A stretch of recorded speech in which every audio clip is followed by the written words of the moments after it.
The inventor of the nuclear bomb must have been a genius. Japan was once attacked by 2 nuclear bombs, causing the direct deaths of 80,000 people. However, the combined power of these 2 bombs was equivalent to only 36,000 tons of TNT. In contrast, the Soviet Union dropped a hydrogen bomb with a destructive power equivalent to 58 million tons of TNT. If this hydrogen bomb were to be dropped on Japan, we would see the flash from 1,000 kilometers away. This hydrogen bomb is the most powerful nuclear bomb ever created by humanity. It is 8 meters long, 2.6 meters wide, and weighs nearly 27 tons, equivalent to the weight of 5 adult elephants. If you were to dismantle the Tsar Bomba, you would find a spherical core inside, which is the atomic bomb.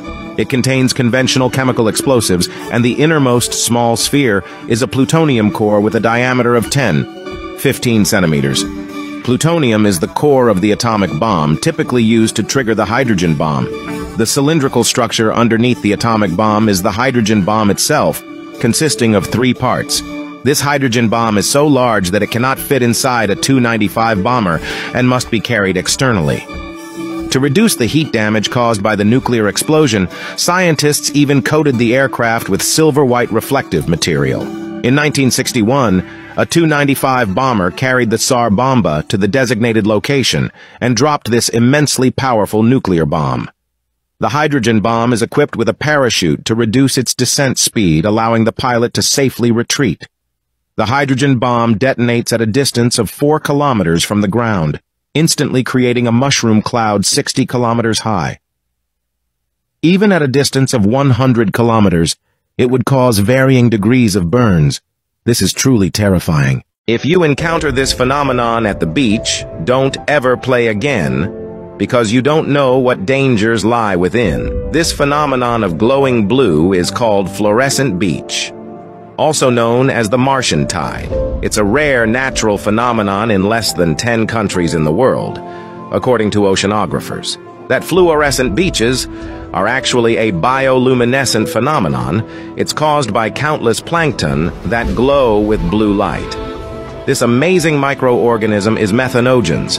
Methanogens are very primitive single-celled algae that contain the enzyme luciferase. This is what it looks like when it's magnified. Under normal conditions, they're found in fresh and salt water all over the world. The fluorescent beach phenomenon is created by the power of countless algal cells coming together. When they're pressed by waves or other external forces, they glow like fireflies. If you are lucky enough to encounter this phenomenon, it's recommended not to touch them directly with your exposed limbs, because the cells of the algae attract a lot of disease-causing microorganisms that can infect humans through skin wounds.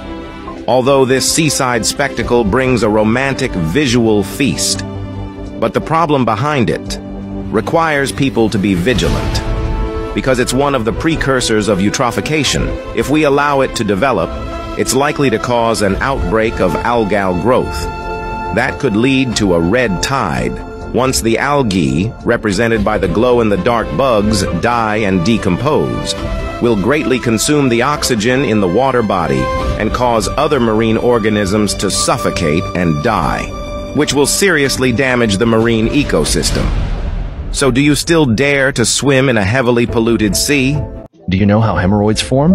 Why is it that other people's hemorrhoids don't hurt, but your hemorrhoids hurt like hell? Watch this video carefully and you may understand. Hemorrhoids are a relatively common anal disease. It is caused by pathological hypertrophy of the anal cushion at the lower end of the rectum. According to the different parts of the occurrence, hemorrhoids can be divided into internal and external hemorrhoids. Inside the anus, these 3 spongy structures are the anal cushions. They help the anal sphincter to close properly, to prevent anal incontinence. It plays an important role in restraining function. It's usually anchored to the wall of the internal sphincter. Every time you have a bowel movement, it quietly contributes its share. But if the anal cushion becomes loose and enlarged or retracted, it will move downward from its original fixed position, and a varicose vein mass develops above the anal dentate gland. This is called internal hemorrhoids. If there's hypertrophy below the anal canal, connective tissue proliferation or blood clots form a mass and form a small ball of flesh at the anal opening. This is external hemorrhoid.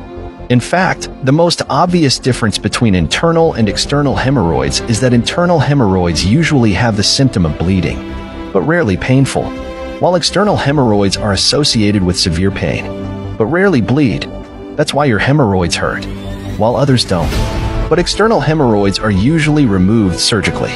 All you have to do is lie down on the table. The surgeon will use a tool to open up your anus, and then he removes the little balls of flesh that are exposed, and then the area is coated with medication, although the procedure is painless. But the bowel movement after the operation will make you doubt your life. In addition, poor diet, lifestyle, and bowel habits can lead to hemorrhoids. So the saying that 9 out of 10 people have hemorrhoids is still based on scientific evidence. This is a fake Disneyland that is now abandoned and destroyed. The park was called Nara Dreamland, and if you went there before 2006, you would notice an eerie resemblance to Disneyland. Back in the 50s, a businessman was set to open an actual Disneyland in Japan, but Walt Disney ended up pulling out of this deal. Despite this, the businessman continued with his idea and ended up creating a cheap copy of Disneyland. From the famous castle to the park entrance, it was clear what he had done. The park was a hit for a long time, until new competition drove them out of business. Afterwards, Nara Dreamland was abandoned and left untouched for 10 years. This is Mr. Blobby. And believe it or not, this terrifying creature was once a beloved and very popular children's character in the UK.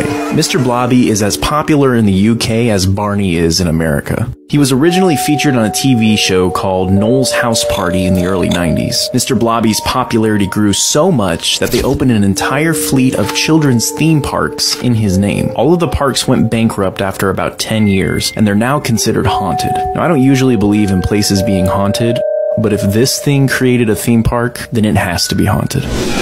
Have you ever wondered why Reese's cups have ridges? Well, after extensive research, the most popular answer I found is that the ridges help to add more chocolate to each bite. But this doesn't make any sense. You don't need ridges to add more chocolate. So I kept researching, and I found one lone Reddit post that claimed the ridges are added to make it easier to remove the wrapper. Now, this answer made a little more sense, but there are literally 0 other sources to back it up. So I've DM'd Reese's, and I'll keep you updated.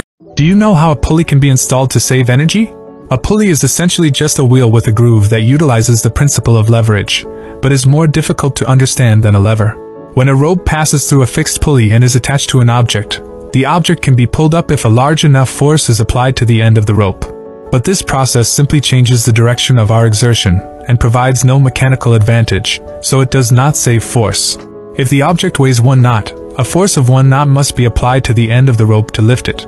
Instead, to compensate for the friction on the pulley, we may need to apply more force to lift it. But if we invert the pulley and secure the end of the rope to the ceiling, the way this system works changes completely. The reason that the object can now be lifted by applying only half the force required before is that the object's gravity is now supported by 2 sections of rope instead of just 1. To better understand what is happening, let's look at the forces acting on the pulley.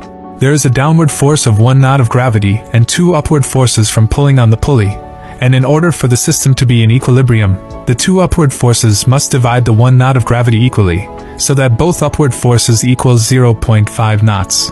Since the ceiling supports half the load, only 0.5 knots of force needs to be applied to the end of the rope to lift the object. To make it easier to apply force, we can add a second pulley to the ceiling, and although this pulley does not save force, it does change the direction of the force. If we want to save even more force, we can add more pulleys and can realize even greater mechanical advantages. In this way, for example, the weight of the object is supported by 4 sections of rope, so that a 1 knot weight requires only 0.25 knots of force to pull it up. To save space, we can also combine pulleys and combine them into 2 pulley sets. One is a mobile pulley block that can be moved with the loaded object, and the other is a fixed pulley block that is fixed to the ceiling. Now, do you understand how to use pulleys? Whoever designed and built the pyramids was a genius.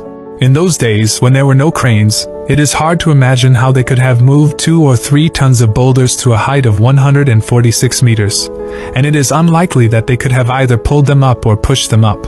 Was it thrown up by a stone thrower? It doesn't seem realistic either. Could the pyramid really have been built by the legendary aliens? It's good that experts have thought of possible solutions.